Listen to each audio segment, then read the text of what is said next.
आपको बता दें, पहलगाम हमले की जो जांच है वो इस समय तेज हो गई है। एनआईए ने सैंपल को फॉरेंसिक लैब में भेजा है। एनआईए ने चश्मदीद के स्टेटमेंट्स को दर्ज किए हैं। एनआईए ने वेस्टर्न घाटी के लोगों की एक लिस्ट बनाई है, सूची तैयार की है।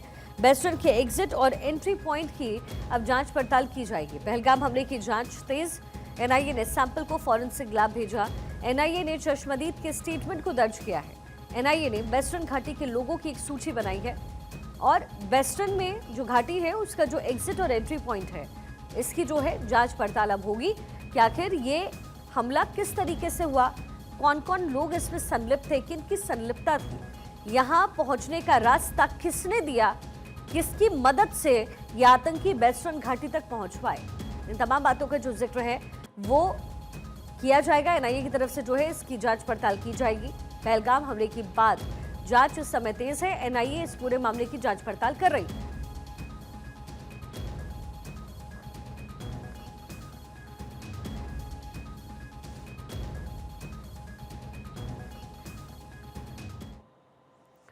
पाकिस्तानी प्रधानमंत्री शहबाज शरीफ का स्टेटमेंट। हम पहलगाम की घटना की निंदा करते हैं। शहबाज शरीफ ने कहा, चाहते हैं कि सच सामने आए, हम घटना की निष्पक्ष जांच चाहते हैं। शहबाज शरीफ की तरफ से ये स्टेटमेंट दिया गया है। पाकिस्तान एक तरफ डर से इस समय कांप रहा है क्योंकि जाहिर सी बात है अब भारत की तरफ से जो है कार्रवाई होगी। सेना की लगातार तैनाती की गई है बॉर्डर्स पर और अब शहबाज शरीफ की तरफ से, जो कि मौजूदा टाइम में पाकिस्तान के प्रधानमंत्री हैं, उनकी तरफ से ये बड़ा स्टेटमेंट सामने आया कि हम इस घटना की निंदा करते हैं, पहलगाम की घटना की निंदा करते हैं और निष्पक्ष रूप से कार्रवाई हो, सच सामने आए, ये हम चाहते हैं।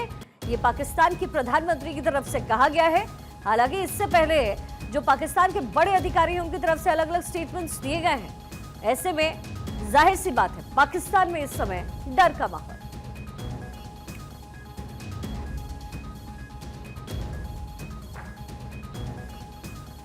वहीं कारवार तट पर लौटा भारत का एयरक्राफ्ट कैरियर आईएनएस विक्रांत को अरब सागर में तैनात किया गया था। आईएनएस विक्रांत के वापस लौटने की वजह अभी फिलहाल साफ नहीं है।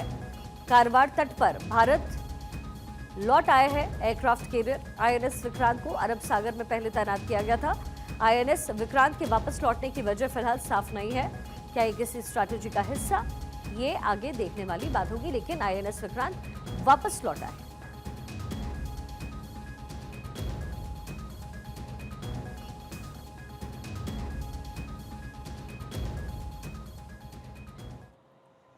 वहीं नेवी की ताकत के मामले में भारत पाकिस्तान से बहुत आगे है, कहीं टिकता नहीं है पाकिस्तान। आइए आपको दिखाते हैं कितनी है दोनों की ताकत।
वहीं लीपा वैली में रात भर जबरदस्त गोलीबारी हुई है। आर्मी ने सीजफायर उल्लंघन की इंफॉर्मेशन दी है।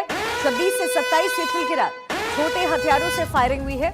दूसरे सेक्टर्स में भी घटनाएं बढ़ रही हैं। भारतीय सेना ने पाकिस्तान को मुंहतोड़ जवाब दिया है, ये बड़ी जानकारी। लीपा वैली में रात भर जबरदस्त गोलीबारी। आर्मी ने दी सीज फायर उल्लंघन की इंफॉर्मेशन। 26 से 27 अप्रैल की रात छोटे हथियारों से फायरिंग हुई। दूसरे सेक्टर्स में भी घटनाएं बढ़ रही हैं। भारतीय सेना ने पाकिस्तान को मुंहतोड़ जवाब दिया।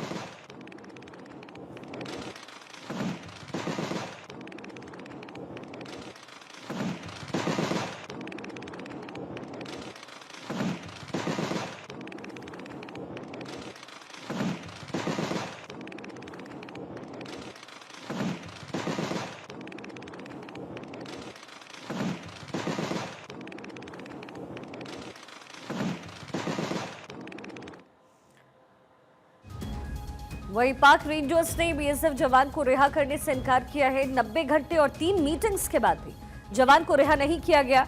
अभी भी पाकिस्तान रेंजर्स के कब्जे में है बीएसएफ के हमारे जवान। ये बड़ी जानकारी समय पाक रेंजर्स ने बीएसएफ जवान को रिहा करने से इनकार किया। 90 घंटे और 3 मीटिंग्स के बाद भी जवान को रिहा नहीं किया गया।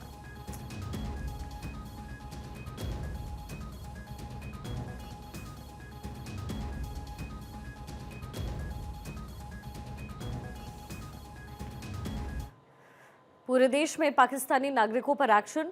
आईबी ने दिल्ली में 5000 पाकिस्तानियों की पहचान की है। महाराष्ट्र से 5023 नागरिकों का पता लगाया गया है।